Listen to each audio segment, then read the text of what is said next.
After the death of Henry IV in 1610, his young son Louis XIII became king. A weak ruler, Louis XIII needed help to hold his country together. So in 1624, Louis appointed Cardinal Richelieu as his chief minister. Richelieu was a high-ranking official of the Catholic Church in France. Intelligent, ruthless, and manipulative, Richelieu devoted the next 18 years to strengthening the central government and making France the mightiest nation in Europe. Cardinal Richelieu represented a new kind of leader in the 1600s that was willing to set aside ethics, morals, and religious beliefs in order to do what was necessary for the good of the state.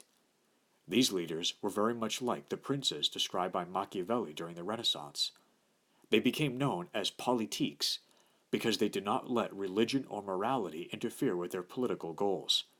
Henry IV, who we looked at earlier, and Elizabeth I of England are good examples of politiques.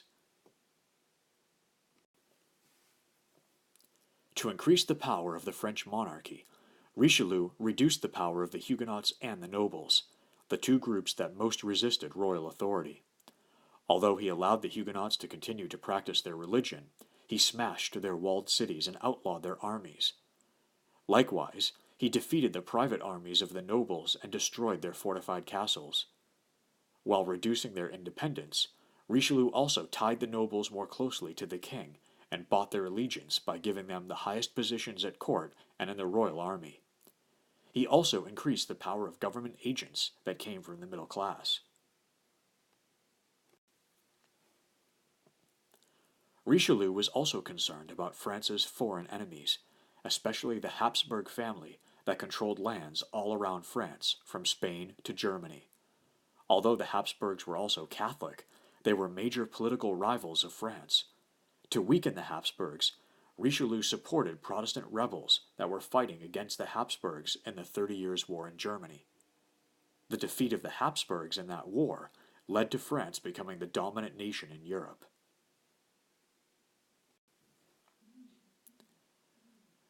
The efforts of Richelieu to strengthen the French monarchy paved the way for the most powerful ruler in French history, Louis XIV. Although Louis XIV became the strongest king of his time, he was only a 4-year-old boy when he began his reign in 1643. Cardinal Richelieu had passed away in 1642, but before he died, he chose a successor, Cardinal Mazarin. Mazarin became Louis XIV's chief advisor and handled most government business while Louis was still too young to rule. Cardinal Mazarin continued the policies of Richelieu.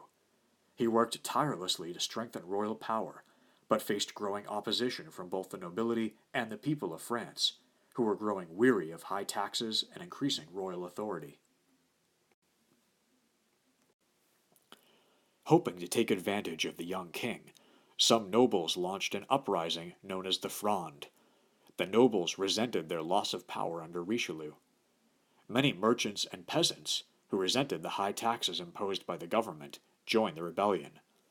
The Fronde lasted from 1648 to 1653, but failed because its leaders distrusted each other and could not effectively work together.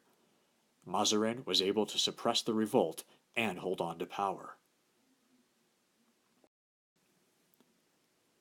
Though unsuccessful, the Fronde deeply scarred young Louis XIV, who at one point had to flee from Paris. Even after the violence was over, Louis never forgot his fear or his anger at the nobility. He determined to become so strong that they could never threaten him again. The weariness of the French people after years of religious and civil war also created a favorable environment for Louis to impose his rule. When Mazarin died in 1661, the 23-year-old Louis took control of the government. He declared that, "I have been pleased to entrust the government of my affairs to the late cardinal. It is now time that I govern them myself."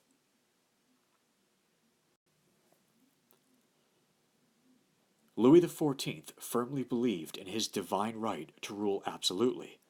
He took the sun as the symbol of his power and referred to himself as the Sun King. Just as the sun stands at the center of the solar system, he argued, so the Sun King stands at the center of the nation. Louis even once supposedly claimed, "I am the state," meaning that he and the state were one and the same. Louis XIV took several steps to increase his power as king. First, he weakened the nobles by excluding them from his councils and distracting them with parties and entertainment at his palace. Second, he further weakened the nobles and improved the efficiency and quality of his bureaucracy by increasing the power of the intendants. These government officials were drawn from the middle class and lower ranks of the nobility. They collected taxes and settled disputes in the name of the king. Louis made the French army the largest and strongest in France. He used the army to keep peace at home and spread French influence abroad. Louis took steps to help his country develop economically, which in turn increased his power. He appointed the brilliant Jean-Baptiste Colbert as his finance minister.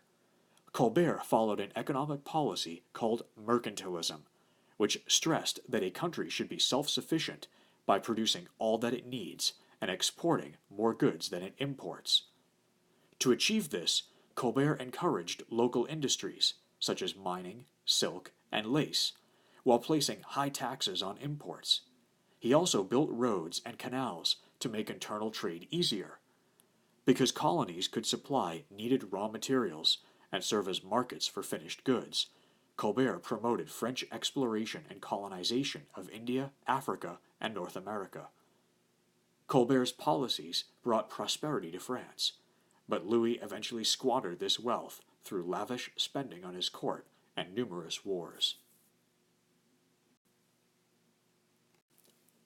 A strong supporter of the Catholic Church, Louis insisted on religious unity in his nation. He believed in one king, one faith, one law. He felt that even with Richelieu's restrictions, the Huguenots represented a dangerous and disloyal minority that could threaten his grip on power. In 1685, Louis revoked the Edict of Nantes because he wanted all French people to follow one religion and obey the Catholic Church, which strongly supported his rule. As a result, thousands of Huguenots fled France. Unfortunately for Louis, this action hurt the country economically because many of the Huguenots were talented artisans and merchants. When they left, France lost the benefit of their skills and money. In addition, many Huguenots found safety in countries that were enemies of France.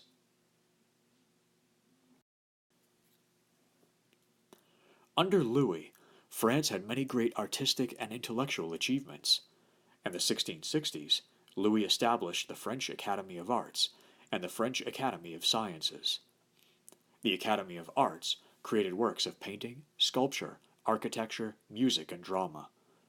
Under Louis, the purpose of all art was to glorify the king and France, and link France's greatness with classical subjects and style. The Academy of Sciences played an important role in exploring new scientific and philosophical ideas, and contributed greatly to the scientific revolution in the 1700s. Much of Louis's financial and political support was devoted to the theater. Louis made both opera and ballet more popular among the upper classes. Playwrights, such as the famous Molière, were generously supported by Louis and produced great works of both tragedy and comedy. Molière's works, such as his great 1664 masterpiece Tartuffe, combined humor with sharp social commentary about the changes taking place in French society under Louis XIV. To demonstrate his greatness and power to his people and the rest of Europe, Louis built the enormous and magnificent Palace of Versailles, 12 miles outside of Paris. When it was completed, the Palace of Versailles boasted hundreds of grand rooms and elaborately decorated chambers. It was surrounded by magnificent gardens filled with millions of flowers and trees. The Hall of Mirrors, seen here, was just one of the many majestic meeting spaces in the palace. And halls such as this, Louis would provide his noble subjects with a glittering series of dinners and parties, designed to impress his rivals and intimidate his enemies. Versailles greatly helped Louis to control the French nobility. Louis created a court filled with rituals and elaborate ceremonies. For example, each day began with the levee ceremony, in which nobles competed for the honor of helping the king get dressed. For Louis, these rituals served an important purpose. Most French nobles were descendants of the feudal lords who held power in the Middle Ages. While living on their estates in the countryside, they were a threat to the power of the monarchy. By luring them to Versailles and filling their time with gossip, entertainment, and court ritual, Louis kept them distracted and prevented them from threatening his hold on power.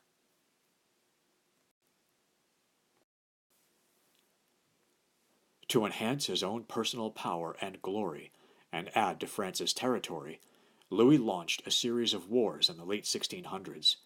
Initially, he enjoyed some success, but his enemies eventually joined together to oppose him. The main source of opposition to Louis's plans came from the League of Augsburg, also known as the Grand Alliance. This alliance consisted of England, Austria, Sweden, Spain, and several smaller European states. The League was formed in response to Louis's aggressive wars against the Netherlands in the 1660s. Members of the League were afraid of the growing power of France under Louis. Only by working together could they defeat him and create a balance of power, a situation in which no one country was strong enough to threaten the others. By the early 1700s, Louis's enemies were firmly united against him. At the same time, bad harvests and high taxes made life in France miserable for the majority of the population. Nevertheless, Louis continued to pursue wars of conquest. The War of the Spanish Succession began in 1702, when Louis tried to put his grandson on the throne of Spain, which would have united the two countries and made him the most powerful ruler in Europe. Other European countries feared Louis's power, and led by England and the Netherlands, immediately joined forces to stop him.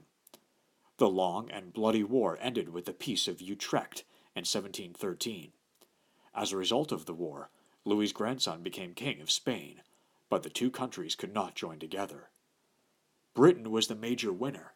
It got territory in North America from France. From Spain, it got the strategic fortress at Gibraltar, and an asiento, or the right to trade with the Spanish Empire. The asiento gave Britain almost total control of the very profitable Atlantic slave trade. After years of high taxes and wars, when Louis died in 1715, the people of France rejoiced. Louis left a mixed legacy to his country. On the positive side, France was the most powerful nation in Europe, and was the leader in art and culture.